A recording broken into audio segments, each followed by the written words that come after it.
Welcome to Winners, Wallets, and Worldviews, the only show that's going to teach you how to be somebody. Where in your life did you learn that you're not good enough? Take what you're most passionate about and what you're most fearful of, and what is the plan to overcome that fear, and what is the plan to enact that passion. Showtime. Are we doing it? Yep. Let's do it, dude. All right, man. Hey, what's going on, everybody? How we doing today? Let's get a. How did these guys do? I couldn't hear anything out there jamming into the bowling. You guys get your announcements up and everything? Yep. Good to go? Right. Cool. Well, so young entrepreneurs of Wisconsin, how many of you guys are actual entrepreneurs, like you own a business right now? How many of you are thinking about starting a business, or you're interested in maybe starting a business? How many of you guys have no idea what you want to do with your life and you're just kind of wandering around aimlessly? Anybody? David? No? No? Yeah, it's like sometimes I'm an entrepreneur, otherwise, no, I don't know. But no, so my name is Aaron Armstrong. I own the company Armstrong Ventures, a sponsor today. And one of the things that I do is I work with leaders and I coach leaders and entrepreneurs to become really great in their communities, really great in their businesses, with their teams, or really great personally with themselves and how they can start to lead their own life or lead their own business. So I have a podcast. It's called Winners, Wallets, and Worldviews, and it's on YouTube, Stitcher, Spotify, Google, iHeartRadio, everything. And my story, I wouldn't say is unique, but I think it's very relatable, kind of where I came from and a little bit about me. So I haven't told anybody really this on any of my platforms yet, but when I grew up right over here in Neenah, Wisconsin, which you guys know is just a freaking slum, right? No, I'm just kidding. It's great, right? Neenah is a great community. It's a wonderful community, very middle class community. So I don't have this like rags to riches, humble beginning story at all. So it's like, what qualifies you to talk? What makes you different? What makes you unique? And I think that's exactly it, is a lot of us can relate to like a very middle class family. So when I was younger, my family was lower middle class, and by the time I got into high school, my father was very conservative, very good investor, and became upper middle class. And that was the window that I kind of experienced. So I experienced all these middle class rules and regulations and what that looks like to have a very comfortable life, and that was what became truth to me. So one of the big influences early on in my life was my father, and he was actually an athlete, so sports were huge in my family. You have anybody that played sports in high school, big sports people, March Madness going on? I mean, that's like something that just, at least for men, like it's just, that's what we live for. But like, one of the things was, my father was all conference, all state, everything in football, got a scholarship to play University at Wisconsin, a defensive back. I mean, talk about a really awesome way to bring up your childhood. Like, my dad was a Badger, you watch him on the football fields, all that stuff. It was really cool, especially in Wisconsin. That's like the coolest thing in the world. My dad played at Wisconsin, right? And the thing is, he knew how cool that was. So our whole house wardrobe was cardinal red, half of it white. Everything in this wall was red and that wall was white. The whole place was Wisconsin Badgers. That's what I grew up with. So me, being a 6'1", 200-pound seventh grader, had a significant advantage in sports. And I became known as the jock, the asshole, the whatever you want to call it, growing up. And when I went into high school, I started getting recruited because I was huge and I was a freshman. And I played football and I scored on the varsity team as a freshman, first time ever heard of in the history of sports. And then I had a huge setback my sophomore year when I had an injury. And then my junior year, I started getting letters from Ohio State, USC. I went to Alabama on a visit, got to meet with the whole almighty Nick Saban. It was incredible, right? This was a great experience as a high schooler. And then my junior season started, and we won 0 games. Not one game we won. And that was hard as a all high and mighty high schooler to be humbled to the point where you're a loser. And that's really what I felt like, because my dad won all this stuff. My dad went in all these different places. And instead of getting letters from USC, I was getting letters from UCF. And instead of getting letters from Michigan State, I was getting letters from Mankato State. And before you know it, my senior year came around, way better season. We won 1 game. So we were 1-8 my senior year. So once again, I'm like, well, at least we won 1, so improvements, right? But the fact was, eventually the only full scholarship offer I had for a D1 school was West Point. So the United States Military Academy at West Point, which was one of the worst teams in FBS football. However, that same year in 2009, it was the best academic school in the entire country according to Forbes magazine. So this seemed like a new opportunity for me. Started playing football for West Point, And my sophomore year, our team was one of the worst teams in college football, and I was one of the worst players on the team. So I was one of the worst players on one of the worst teams in Division I college football. So what I started to find out was that my father had a really cool legacy around football, and my legacy was not around football. In fact, I don't think it was a passion of mine at all. I graduated, I served some time in the Army, and I got out of the Army because of an injury. And what I started to realize was that my dad's entire life was predicated that his legacy behind him was much bigger than his legacy where he's going. So if you're looking at your life, and if you look at the back of everything that you've done, everything you haven't done, your history, all those things behind you, if what's behind you is bigger than what's in front of you, you've got a problem. And what I found out was what's behind me will always be smaller than where I'm going. And that's where I started to change. That's where I decided I want to be an entrepreneur. I want to start do something a little bit different. And this is very difficult because you're coming from a middle-class family. Ooh, what? Entrepreneur. Hey, dude, you can be comfortable. You can invest 10% of your money. You can max out your Roth IRA. You can get to the point where you're 59 and a half years old and you'll be a millionaire. Doesn't that sound awesome? 59 and a half years old to be a millionaire? I'm like, dude, I want to be a millionaire now. What are you talking about? Is that crazy? Yeah, you're crazy.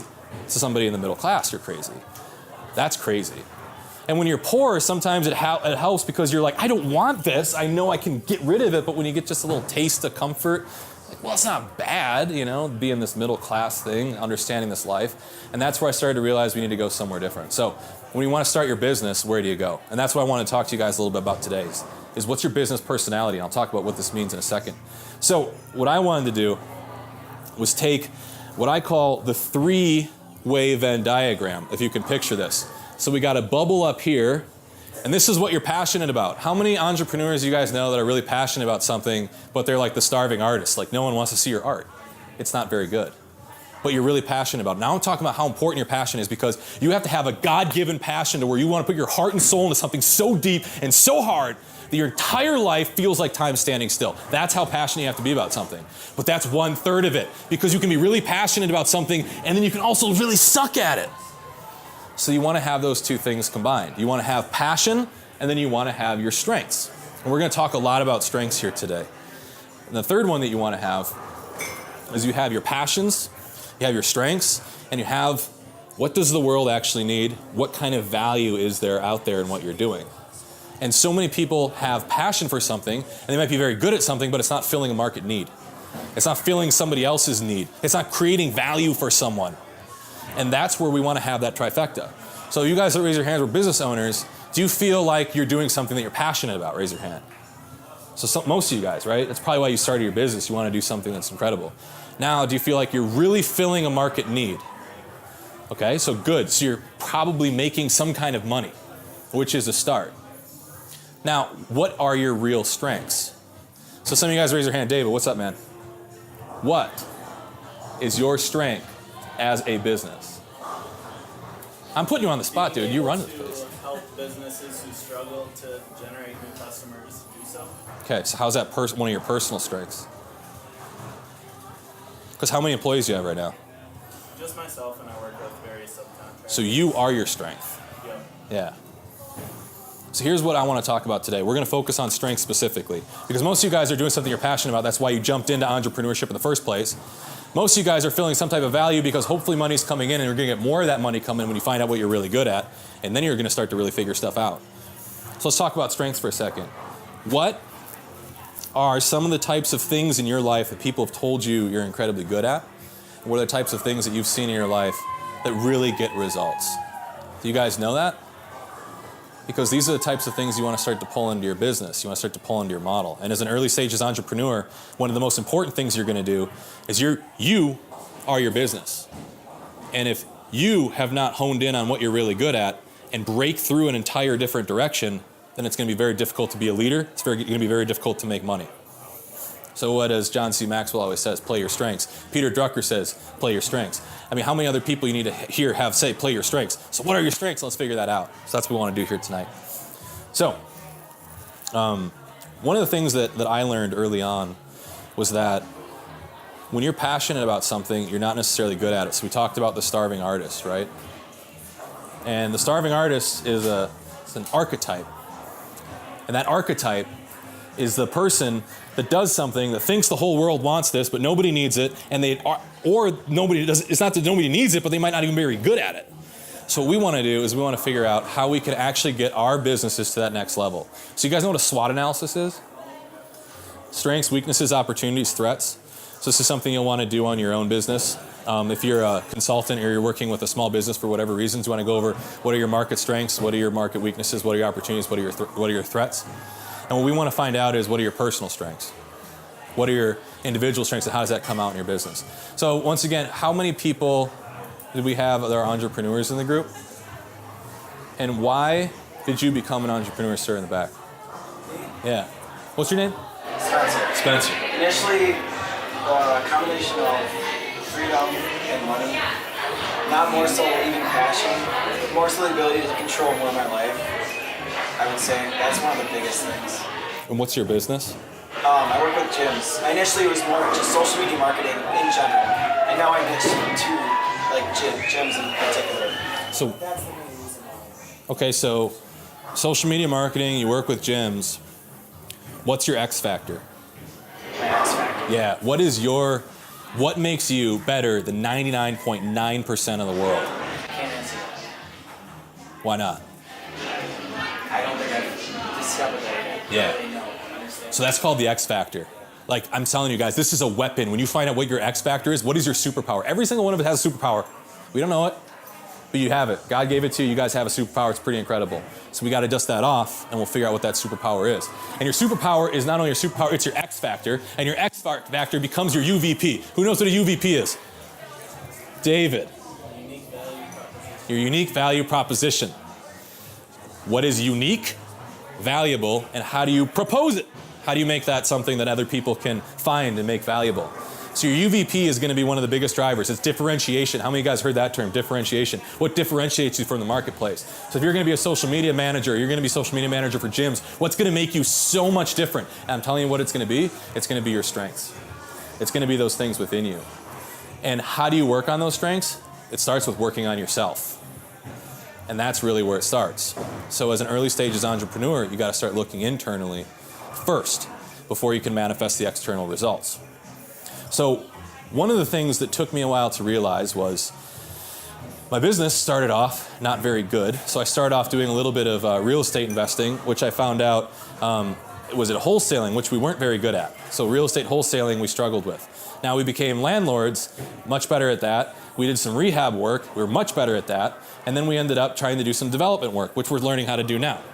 Now, all of these different phases kind of came to us learning a whole bunch of stuff about ourselves. Now, as a business owner, and when you start to look at what your strengths are as a person and what your strengths are internally, it becomes extremely easy to start blaming everything else around you of why you're not successful. Why aren't your sales good? The environment. Everything else is going on. The weather. This customer's not right. This competition is over there. People are saying negative things about me. My social media profiler. I don't have enough followers. I don't have enough this. I want to blame every single other thing other than what looking internally. And it's like, dude, AJ, man, that's a lot of responsibility when you're like, you can't blame anybody. Like I can't blame my upbringing. I can't blame my lack of education. I can't blame my lack of knowledge. I can't blame anything. What am I going to blame? It's like, that's the thing. You got to be responsible for yourself. And you have to pull that responsibility internally.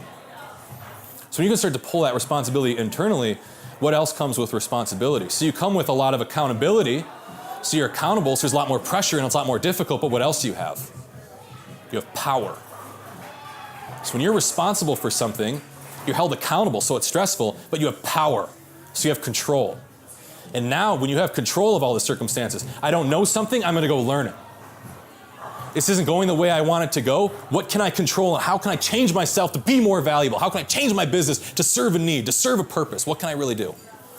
And those are the types of things we wanna look at when we're identifying our strengths. So in order to find our strengths first, we have to go internal, we have to recognize that we have to have responsibility. Then we have to find our strengths within ourselves. We can do strengths finder tests, we can ask people, we can find out what our unique gifts are. We can go try stuff, different stuff, totally different industries, totally different businesses, totally different things. Go out there and just throw stuff at the wall and see what happens, see what sticks. And don't just do it because you want to do it because you think you're really good at it. Do it because you think people need it, do it because you think people want it, do it because it's valuable.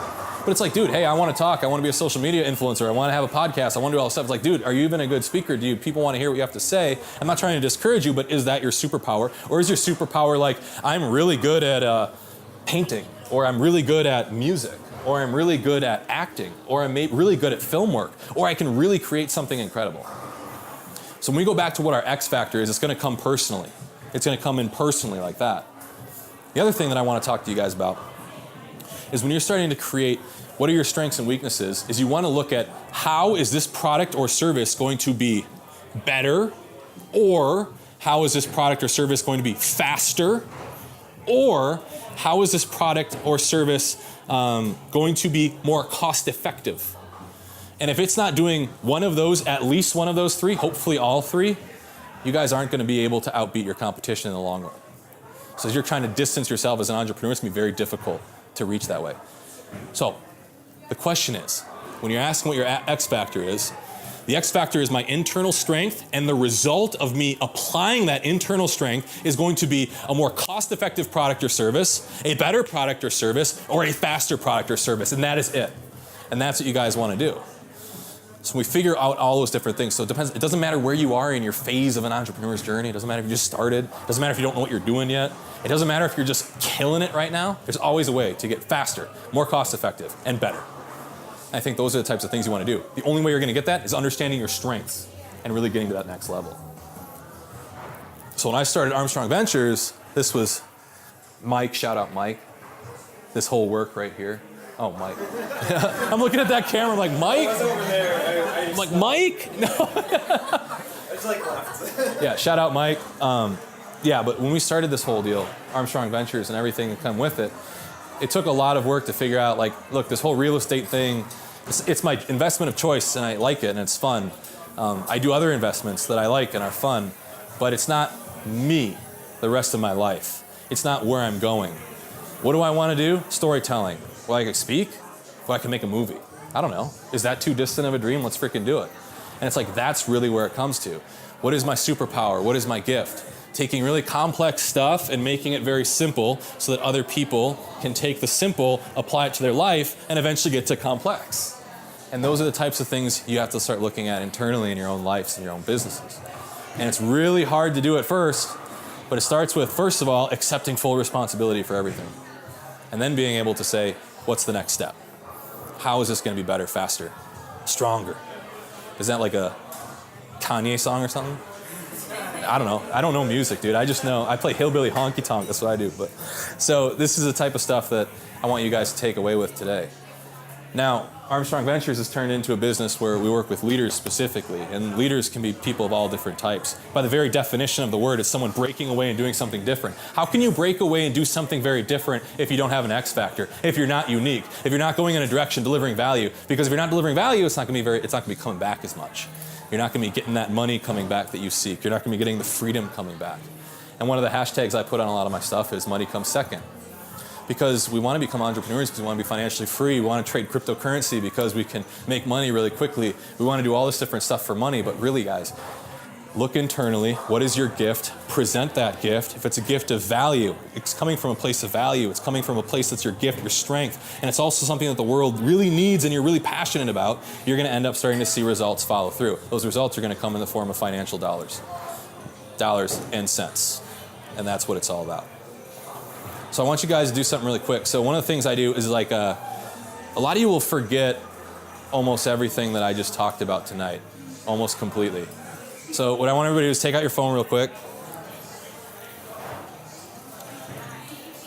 And if you're with it like me, I want you guys to pull out Instagram.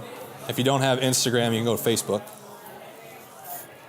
I want you to search Aaron Armstrong 33.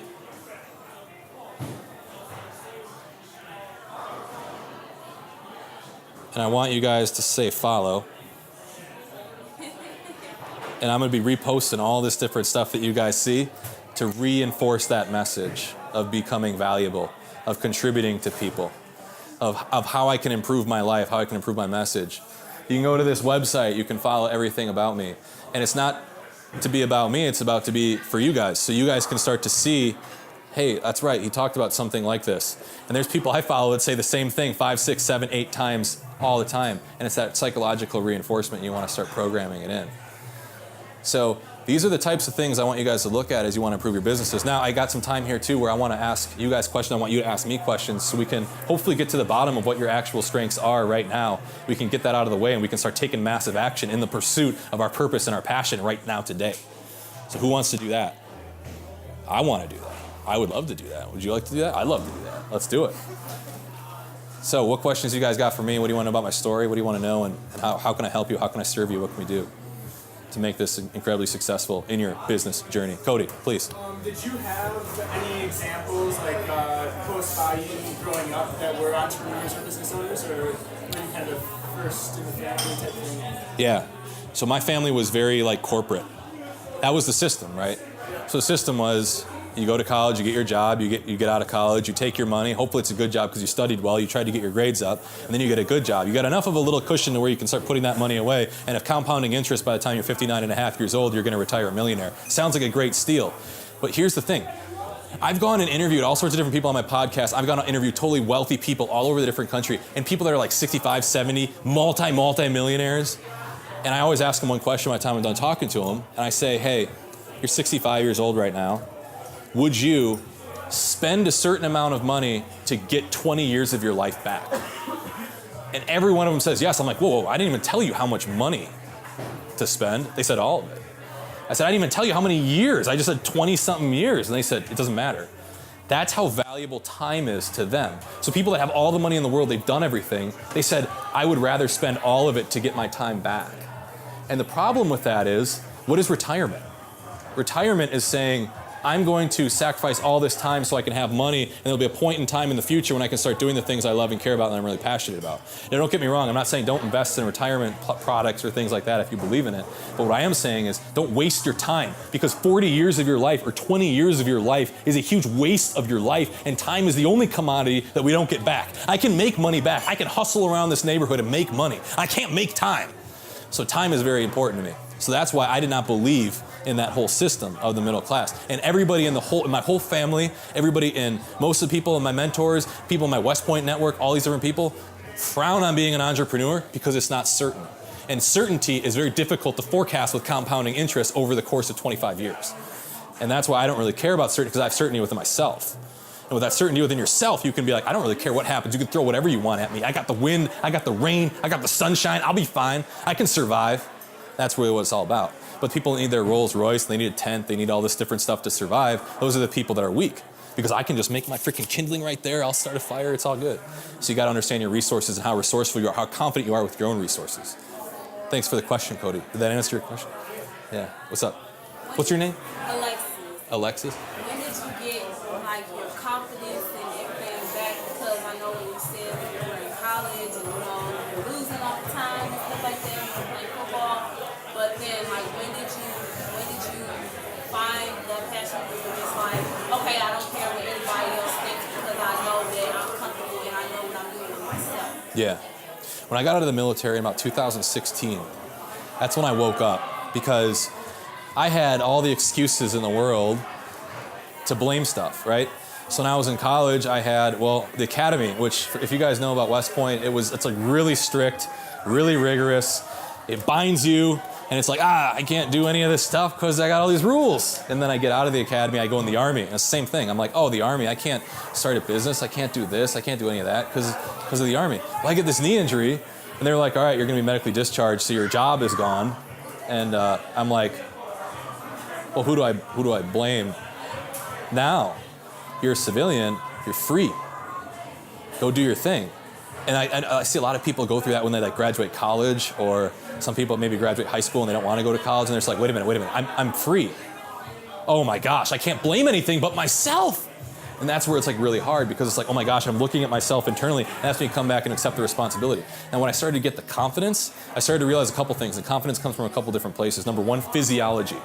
So a lot of people don't believe in this one, but I believe in physiology. Like big movements, shoulders back, take up space, and we got confidence coming in just by the way you feel. And that's short-lived, obviously, but many people train themselves to stay that way all the time. That's what like Tony Robbins and some of those guys believe in. The other thing you can start to believe in is making promises and keeping them to yourself. That's huge. Because you're going to start telling yourself a story. And you can tell yourself any story you want. And you can tell yourself a negative story. In fact, a lot of our internal dialogue is very negative. But you can start to say positive stories. I can do this. I can affirm that I can do this. I can be the best. I can do whatever I want. And you can start telling yourself all these different things. And then you can not only tell yourself that, but then you go do it. And then you show up, and then it's great because you told yourself it was great. This whole speech was great tonight. Yeah. And you guys might be like, I don't know, it's okay. But I'm going to go out here like, oh, let's go. And then you're just like, it doesn't matter because I got confidence and I got certainty with myself and I'm ready to go. And it's just like, yeah, but you live your whole life like that. And then people are like, all right, this guy's way up there. We got to freaking take him down, throw some tomatoes or something out and poke him off this thing. And I go, boom, boom, boom, boom, boom. I don't care. It doesn't matter to me. I don't care what anybody thinks. And I learned that over time of having to deal with people and taking all this criticism, taking all this crap, all this stuff, throwing it at me. Your podcast sucks. You suck. Everybody sucks. Your whole business sucks. Everything. And it's like, I don't really care because I'm here, ready to go and ready to serve because my passion and my purpose is so much bigger than anything. And that's really where it came from. So it's like when you can really sink into that passion, like, ooh, I'm untouchable now. You can say whatever you want. I'm untouchable. I'm in my passion, my purpose, and there's something so much bigger than pulling me right now that's bigger than you and bigger than your words. And when somebody's words come up to you and it's like, you suck. Okay, that was 3 seconds of their life. They forgot about it. They're walking away, grabbing a drink, grabbing a cocktail, doing whatever they got to do, going, leaving. And you're sitting there all day. I suck. He said I suck. He must think it. I'm thinking. And you're thinking that all day, and it's just like, that person didn't even really care. It's just, why would I give any power to that person? I want that power back. I'm taking that power back. I'm ready to go. I'm in charge. So that's how you got to train yourself over and over again. Meeting criticism, challenging yourself to experience criticism, and then, I'm observing criticism but not feeling it. Observing criticism but not feeling it. I think that's very difficult too. So I've noticed that's been very hard for me when you get a lot of criticism and you're just like, especially people that really want to seek recognition and they fear, rejection and that kind of thing. And that's really happened in my life. And that's when you just start to dismiss, look, your rejection is so insignificant to where I'm going. Because I'm going somewhere so much bigger. I don't got time for this little ankle biter crap. It's like a little mosquito bite. Get off me. Let's go. And that's where it's at. So, and answer your question. That gets you going, ready to go. Get out there. Let's do something, right? Be somebody, right? What other questions we got, guys? We got all sorts of time, right, man? We just want to hook up and get to the tacos or whatever. It's Taco Tuesday. What day is it? Wednesday? Okay, I have another question. Yeah. Where did you get your mentorship? Like, where did you, learn, about, like, being a leader, like, taking advice from you? Yeah.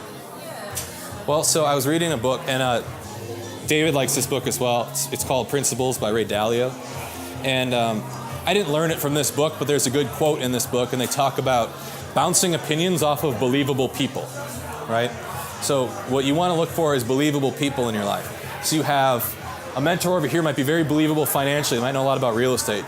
This person, I think I really like their understanding of faith and God. This person really understands relationships, they have a long business. This person really understands their fitness and their health. And I start to find all these people I want to be like in all these different places. And then I started to ask them questions. And some people are very difficult to find or get a hold of. So like, for example, I wanted to understand more about my spirituality and I wanted to have someone talk big with because I couldn't find anyone in my life to talk big.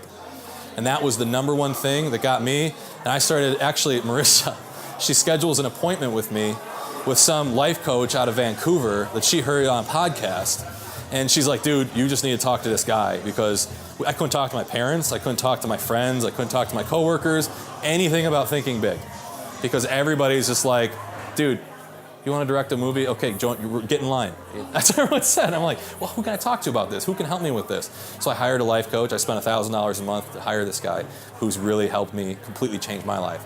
That's just one piece of it, right? And then I started to find mentors in the area. So what I started doing is I started looking at real estate, started looking at buildings, started looking at developers, all these different people I wanted to be like, and I started grabbing them lunch. Here, let's have some lunch. So you saw our boy Art Dumke out here, and he's like one of my good mentors and been a good friend of mine. I just ran into him. He's helped me learn a whole bunch about real estate and just being a good person and having charity and creating wealth. I've run into other real estate developers in the area to help me create wealth and learn, like, what do you guys do? Like, what exactly do I need to do? Because I don't want to know, like, generally, I don't want to pay for a class or a course or any of that. I want to know exactly what to do. And you can find those types of people when you start to look in the right places. So I made a full analysis. Health, wealth, love, happiness, the whole shebang. Who is mastering these that I am in immediate contact with, or someone in my network perhaps that I could broker some meetings with. And I just went buy people lunch, having a good time. It was great. And I see a lot of you guys, that's what this is supposed to be for, right? So we can like network with each other, like, oh, this guy's got a rock hard body. We got abs like David over here.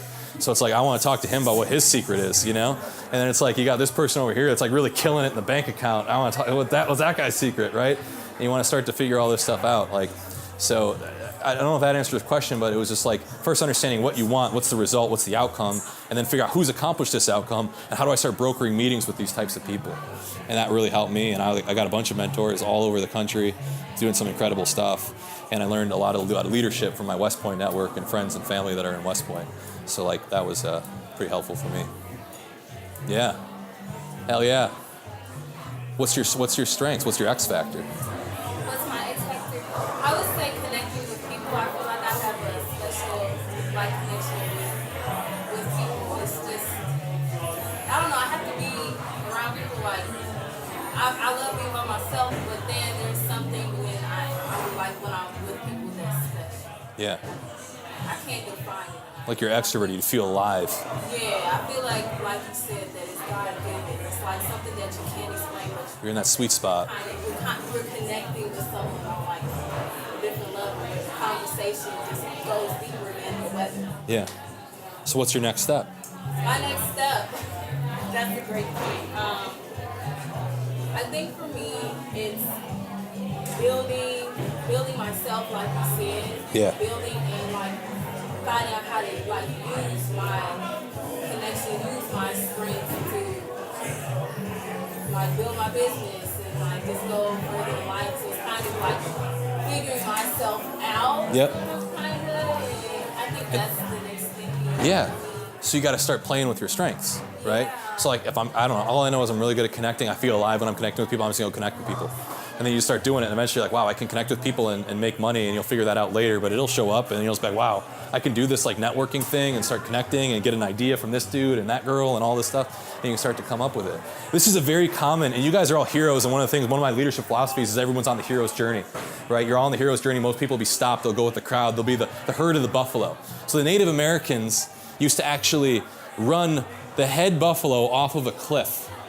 And then all of the other buffalo would follow that buffalo off the cliff. And there'd be a bunch of dudes at the bottom just collecting buffalo falling off this cliff. And that's how they would actually hunt. And there's a book called The Way of the Buffalo, and it's actually to not do that, right? It's to go in a whole new direction. It's so you don't have to follow the herd. And there's this point on the hero's journey where you have the opportunity, you first recognize your superpower, which you just told me. It's connecting with people. You recognize your superpower, and then you're like, well, I can follow the herd because everyone's gonna be like, you're good at connecting with people, shut up. You just go back to work, do your thing, whatever, shut up, quiet, quiet. And then you're like, no, I'm really good at this. And you break away from the herd and you start traveling into the abyss. And this is scary because it's new and it's different and you have no idea what to expect. And this is in common in every Marvel movie, it's every superhero movie. Spider-Man's like, oh crap, I can like stick to a wall? Like, what do I do with that? Well, let's try to climb up this wall. And that's what he starts doing in the movie because he's experiencing his power. He's trying to learn it. Then eventually, when the student is ready, the teacher arrives, right? And then you find the mentor. And then the mentor shows up and says, you know what? You've got a gift. You can connect. You're incredible. I want to help you make that something even more incredible. And that's when you go and you take this and you move and you go into a whole new level of experiencing your superpower. And then what happens? You face violence, you face the enemy, you face challenges, you face darkness, you face all these different fears and things that stop your life. People want to shut you up, people want to put you down, people want to get you out of there. The villain. And then eventually you encounter the villain, you get reluctant, you move away, you say, no, I'm done. And then you walk away, and then there's a calling, and you come back. And the mentor pulls you back. Usually the mentor dies, and then you continue to move on, and you go face the villain, you freaking win, you come back, and you bring a gift back to the rest of the community and save the world. And that's the hero's journey, right? And I think everybody's got that within us. I really do. That's what I believe. I think we can all do it. And it's just about first uncovering your superpower and then just playing around with it. Shit, I can sling webs. Let's do it. And you just go around connecting with people, That's really where it's at. What's up? What's your name? Andrew. How do you balance playing on your strengths and developing or improving your weaknesses? Yeah. Like what kind of 80-20 do you play with that? 80-20. Exactly that. Yeah. I mean, I would only look at my weaknesses so I can avoid blind spots. I honestly wouldn't even spend a ton of time with it, because if you're going to look at your weaknesses, it's just going to make you going from really bad at something to bad. But if you're playing your strengths, you could go from super good to extraordinary, and extraordinary is going to pull you into your niche. It's going to let you set camp in a whole new level. And that's the kind of thing that you're going to be really good at. So there is some work. You want to be like, oh man, I'm really bad at this. Like, you want to understand it, and you want to make sure that you're working on it, but you want to spend the majority of your time playing your strengths. And like I said, 80-20. Everything's 80-20. Seriously, just don't complicate it. Everything's 80-20. Yeah, does that help? That's something to comment on that too. Like, the way I look at it is, if your weakness is preventing you from like really developing your strengths, then that's something that you probably need to acknowledge. Because if you know that you can't get to the next level because of your weakness, then how do you? Yeah, then you work on your weaknesses, because if it's handicapping you, or address them or confront them, and you got to understand too, are they weaknesses or are they fears? So if you want to give like some examples of stuff, there might be something that's really just like you think you're being held back by certain weaknesses, but it might just be a story that you have. You might just be telling yourself like, no, I can't go into real estate because I'm too young and I just have to get older. I can't go into real estate because I don't know enough. So you're like, oh, my weakness is I don't know enough. So I'm going to go spend all this time trying to learn stuff, when in reality, you could have just dove in and started doing shit. And that's really where it comes in. So it's like, I just think messy action is better than no action. Massive action wins almost every time, because that's where you learn stuff, Yeah. Any other questions tonight, guys? Speaking? So when I was at West Point, I used to be like, I wasn't much of a speaker guy. And then when I was at West Point, they would do this exercise. So you had to learn this class the day before you actually went into class. And West Point's a military school, so it was like they just hazed the crap out of you. And what they would do is they'd say, Mr. Armstrong, go up the board and teach the class for the day. And it's also a school where you don't have enough time to do anything. So they give you 100 pounds of crap for a 10-pound bag. So of course you didn't do the reading, you didn't study anything, you didn't do anything at all. And then you're like, okay, quick. So I'm flashing through the pages. I read a couple headers. I read a couple topic sentences. I look at the summary on the back. Okay, as you can see here, we learned this, and this week, and you just rock it with confidence. And eventually I started to realize I had some gifts with speaking. So then I started this podcast, and as I started the podcast and started sharing value, sharing my story, sharing my journey, all this stuff on social media, a whole bunch of people started following me, and then more people started asking me to speak. So it's really just been giving as much value for free without the need for recognition, and then people started asking me to come back. So I think that's just the Gary Vee, the jab, right hook or left hook or whatever it is, but just give as much value as you can, and people are gonna be like, I'd like to hear some more of that value, man. Come back with some more. Yeah, we'll talk, we'll jam, we'll do whatever we gotta do. All right, guys. Well, let's just jump into the bowling and networking then. Yeah. Thank you. Thanks for coming.